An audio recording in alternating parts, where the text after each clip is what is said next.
What I've got here is the Realme X50 Pro. This is a flagship Android smartphone which I have been using every single day for 2 weeks. So I've published 4 videos about this already. I've did an unboxing, I've did a fast charging test, I did a video where I looked at the video recording capabilities of the front cameras and the back cameras, and I've done another video where I looked at the user experience and I focused on the settings, using the default camera app, gaming performance, etc. If you want a full understanding as to what this phone can do, please do check out all of those videos, which I will link below. But in this video, what I am attempting to do is to summarize my thoughts of this phone after using it for 2 weeks and tell you what I like and what I don't like. Now, before I go on, I'll just point out that yes, this is a 5G phone, but no, I cannot talk about 5G connections because I have a SIM card with Virgin Mobile and they don't currently have 5G in the UK. So the phone came with this plastic little case, not the best case in the market, but it's actually not too bad. But I'm taking it off so that I can show you the back of this phone. This comes in 2 colours, a funky red or a funky green. Now, it looks quite light there, but in most situations it's quite a dark green and it kind of looks black in a lot of angles. You can see the quad camera system there. You can see the dual camera system at the other side. So before I go on, I don't want to bog you down with specifications, but before I go on, I'll leave that off for just now. Before I go on, I just want to quickly show you some of the main specifications of this phone, some of the main features. If I scroll down, you can see them here. This has a Snapdragon 865, that is how this performs so well. It's got 65 watt super dark charging. It says 100% charge in 35 minutes. My own experience is about 40 minutes, but it's all good. It's got a super AMOLED display. The bezels are really thin and you can use a 90Hz or 60Hz refresh rate. It's got a 64 megapixel base quad camera system at the back, and at the front you've got a 32 megapixel wide angle or an 8 megapixel ultra wide, and you kind of need to choose between those. You've also got DDR5 RAM and UFS 3.0 for storage. It says dual stereo speakers. NFC is also supported, but one of the main things missing from this is wireless charging. So that will be an issue for some of you, not an issue for me personally because wireless charging tends to be a lot slower, and this charges very quickly with the cable. Now, in my test, I was getting to 100% in about 40 minutes, but even if you put it in charge for like 20 minutes or so, you're going to get about 3/4 of your battery filled up.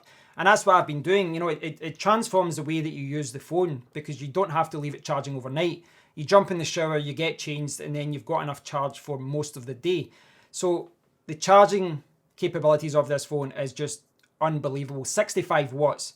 My Dell XPS 13 laptop only charges at 45 watts. This is charging at a higher wattage than my laptop. It's pretty crazy, but it's a cool feature. It's not a gimmick. It's actually a really cool feature that is really a highlight of the phone. The other cool feature about this phone is the display. This has got a super AMOLED display, and you can see that, yes, you've got the punch out for the dual selfie cameras at the front, but apart from that, the bezels are thin. And you can set this at 60Hz or 90Hz. Now, 90Hz is what sells the phone. Everyone wants a higher refresh rate phone in 2020.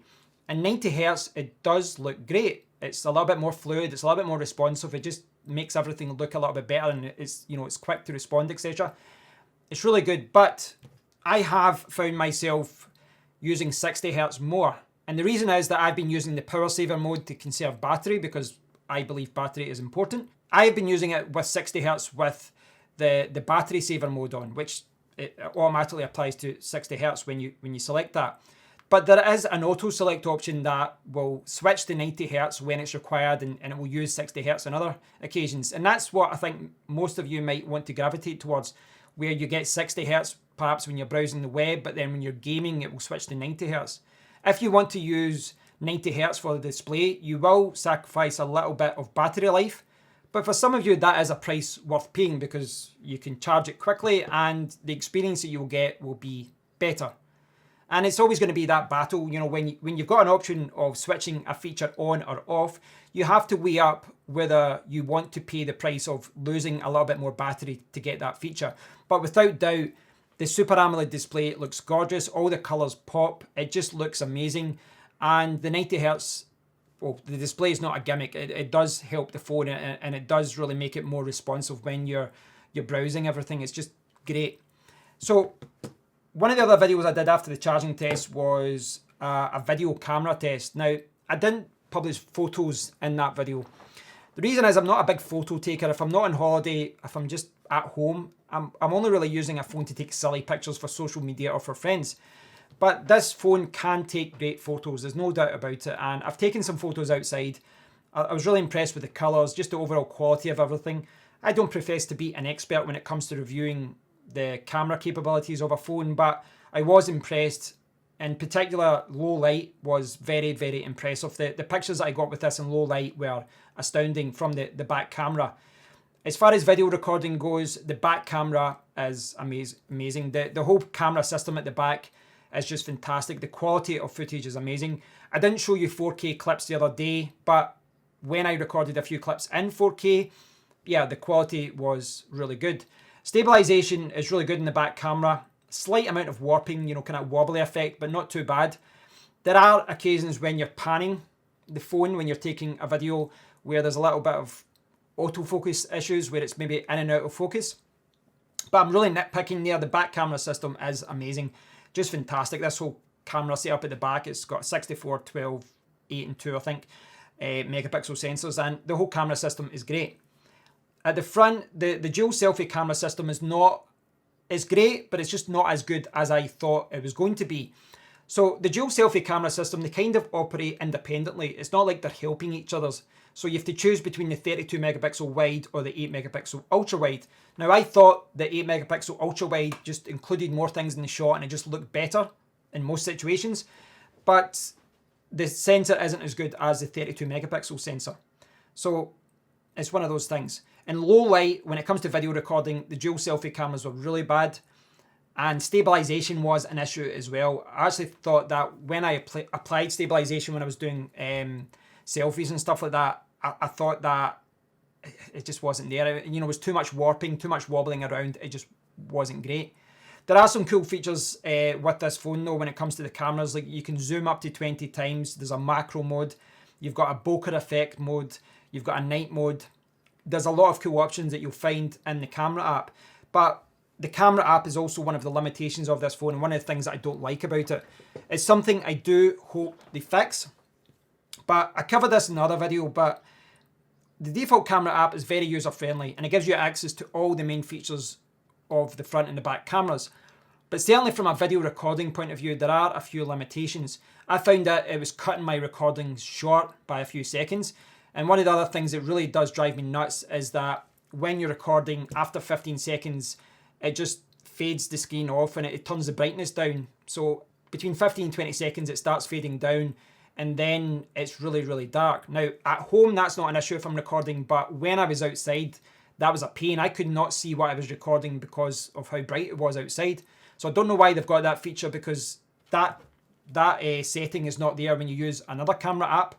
So yes, I don't know why it's there, but I'm hoping that that is something that is improved, addressed in a future camera update. So when they improve the camera app, hopefully they address that. There's a few other things there as well. Just some of the video modes were recording at a slightly different frame rate, not by much, but enough where things just don't look 100% right when you clip them together.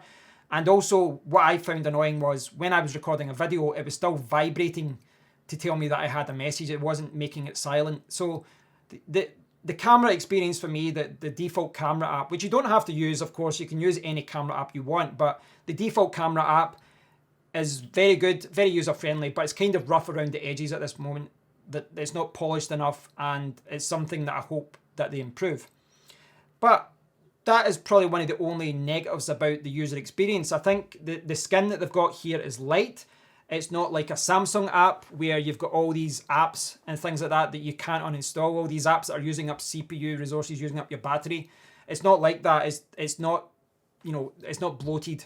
So the overall experience is good. It's not the best launcher out there.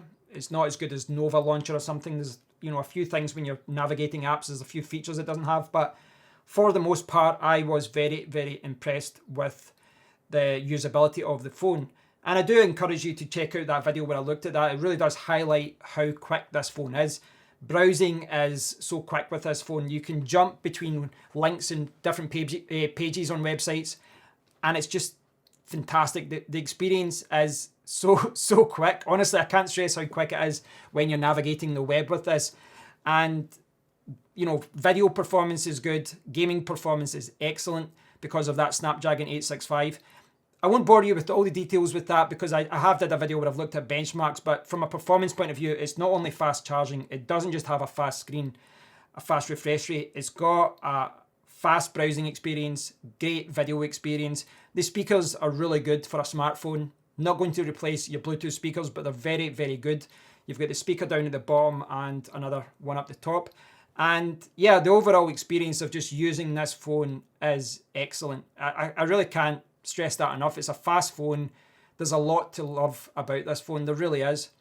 Now, whether you should buy it or not, it really depends on your situation. If you order this from China, you're probably going to be paying about $450 to $500 for this. But as I showed you earlier, Realme have got a presence in the UK. They're kind of expanding around the world, but certainly within Europe right now, this sells for £569. Or if you get it from the European website, it's like €599.99, so €600 if you order it in Europe. I think for that price, this is an overall great package without doubt. Interestingly though, the real competition for this phone is actually coming from themselves. They've released a phone called the Realme X3 Super Zoom, and it shares a lot of the same specifications, but it's £100 cheaper. So it's got an older Snapdragon 855 Plus, but it's got 60 times super zoom instead of 20. But a lot of the features are very similar when you look down the specifications. Check that out. I'm not saying don't buy the X50 Pro. I'm just saying the Realme have got another alternative which is cheaper and ticks a lot of the same boxes. And the interesting thing about that phone is that that one actually has a 120Hz display rather than 90Hz. So it's kind of weird that they've went for a higher refresh rate on the cheaper phone. It's just what they've done. But yeah, you can see there, 120Hz ultra smooth display. So that's another option that you should also consider if you're looking at the Realme. It's up to you to decide which one is more important to you. That might be slightly slower because of the 855 Plus. But the biggest issue that I've had is the antenna. Now, I don't know if this is an issue with the CPU, with 5G phones in general. I don't know, but I have noticed that the signal has been dropping out on this phone every now and then, to the point where I'm going to return the phone because I can't use the phone as a phone. I dropped something off at my girlfriend's house, and at the back of her flat, she's in a big old flat, heavy bricks and all that, but I always had a really good signal with my phone, and in comparison, this was going 4G, nothing, 4G, nothing. It just kept getting disconnected. So that was one flag, and I was like, right, okay, what's going on there? Now, if I had to bring over the overhead camera, you can see that I've got a 4G connection right now. You should be able to see that. Now, the problem is that, yes, that's 4G just now, but that's not something I'm getting all day long. I have always had 4G at home in my house when I've had access to 4G when it was launched. But today it's been 3G for an hour or so, and then it went back to 4G, and then it went back to 3G. And it keeps doing that. I don't know what it is. I don't know if it's just I've been unlucky with this handset. I don't know if it's an issue with the 865 chipset. I don't know if it's an issue with my network. But I don't think it's an issue with my network because my Huawei P30 does not have the same problems. But because of those problems, I am returning it. Now, I don't want that to be a huge negative about this phone because there are a lot of factors to consider as far as the network that I'm using, and maybe I've been unlucky and things like that. That was enough for me to stop using it because if I'm going to own a phone for a year, I want one that doesn't have dropouts. But as far as this phone goes, I think that at £569, I think it's great value. €600, I think it's great value. Especially, is this no, it's not upside down. Especially when you consider the other phones on the market and the cost of those other phones on the market. There are other phones out there. This is not connecting. Why am I doing this during a video? It's not connecting. I put it in the wrong way. There are other phones out there, and those phones are available, generally speaking, at a higher price point. Certainly if you want something within Europe with a European warranty, you will probably have to pay more if you want to go to a Samsung, or Apple, or a Google phone. If you want to get a phone with this kind of performance, with this kind of CPU and GPU performance, and with the 90 Hz refresh rate, you generally have to pay more. So I think from a value perspective, at the top of the line, at the top of the tree in the Android world, certainly in 2020, this offers great value for money. It's just a little bit disappointing that the camera app isn't great. It's disappointing that I've had some problems with the signal dropping every now and then. I'm not losing a signal all the time, but it just doesn't seem as good as my old phone. But the issues with the camera app are hopefully not going to be a long-term problem. Long-term, they should fix these issues with a software update. And if they don't, I would recommend using a different camera app and simply getting all those features, the bokeh effect, the panorama, the slow-mo, get those features through another phone that don't have the same limitations of the default camera app. But my overall experience with my first Realme phone, apart from the signal issue, I would say is positive. And this is a phone that I can recommend, without a doubt. It is. The back camera system is just amazing. Front cameras are not as good as I thought it would be, but they are excellent. I'm nitpicking there. They are excellent. And I think that if you're looking for a good Android smartphone at a good price, this is certainly one to consider. So thanks for watching. Again, check out my other videos if you want a more thorough look at this phone. But I hope you've enjoyed the video. Please do leave a comment if you've got any questions about this phone. And until next time, take care.